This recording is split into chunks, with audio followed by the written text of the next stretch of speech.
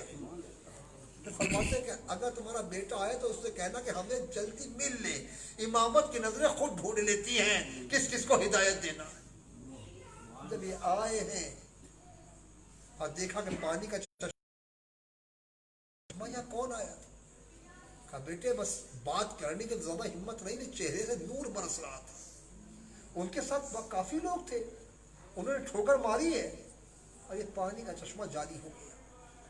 انہوں نے جلدی ماں کو بٹھایا، بیوی کو ساتھ بٹھایا، اونٹوں کو آگے دوڑایا، جا کر حسین علیہ السلام سے مل ہی لیے۔ پتہ چلا فرزند رسول ہے۔ مولا اب میں آپ کا دامن نہیں چھوڑوں گا۔ یہ وہ شخصیت ہے جس نے حسین کے ہاتھوں پہ اسلام کو قبول کیا۔ یہ وہ شخصیت ہے جس کی بیوی نے، جس کی ماں نے دست حسین پر اسلام کو قبول کیا۔ اور جب اسلام کو قبول کیا ہے تو ایک بار جب ماں کہتی ہے بیٹے فرزند رسول میں قربان ہو جا اور اپنی بیوی سے ملاقات نہ کرنا، کبھی تیری راہ کے بے روڑا بن جائے۔ بیوی نے یہ باتیں سن لی کہ اماں اگر آپ بیٹا قربان کر رہی ہیں تو میں شوہر قربان کر رہی ہوں۔ روایت بتاتی 16 یا 17 دن کی شادی کو ہوئے تھے۔ اور ایک بار امام سے یہ جواہر اجازت طلب کر کے میدان کی طرف جاتا ہے۔